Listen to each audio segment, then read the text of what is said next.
Pete, I would like to ask you how it is that you came to bring TADD DAMERON's band into Capitol Studios in New York.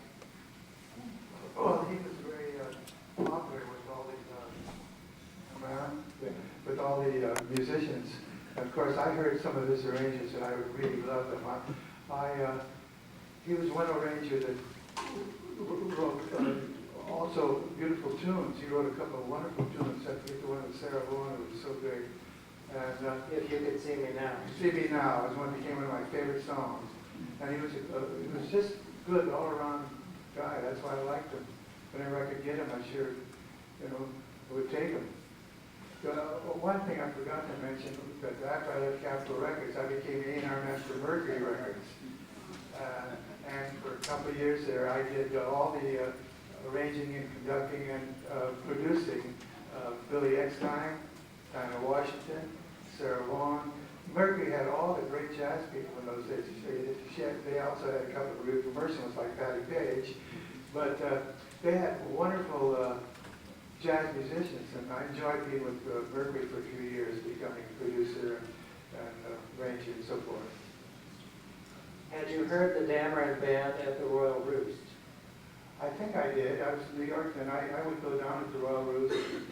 All the jazz places in those days would go to 52nd Street and Birdland and so forth.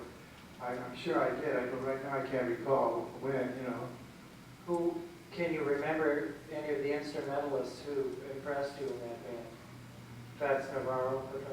Yeah, I always liked Fats Navarro. Of course, I don't remember now exactly who was with the band, but all those guys were always playing together. Like I say, Max Roach was almost every day, and Al McKibben, and all the great players. They liked to play with each other, and I really can't remember exactly, the instrumentation and whatever.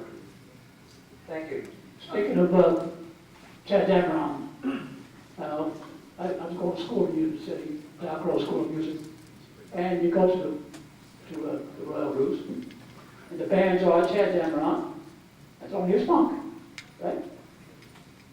But TADD's band had Charlie Parker, Miles Davis, Curly Wilson, and Max Roach. He was very important. That's when he's got to record. But like the man, they say that he's not getting enough play or fame, but we know how great he really was. And all these great tunes that he wrote, jazz cats in those days, they're waiting for TADD to write a tune. And he just wrote tunes like, off the cuff it seemed, but they're very studied and so well done. The harmonics were just marvelous. I can't speak enough about TADD DAMERON.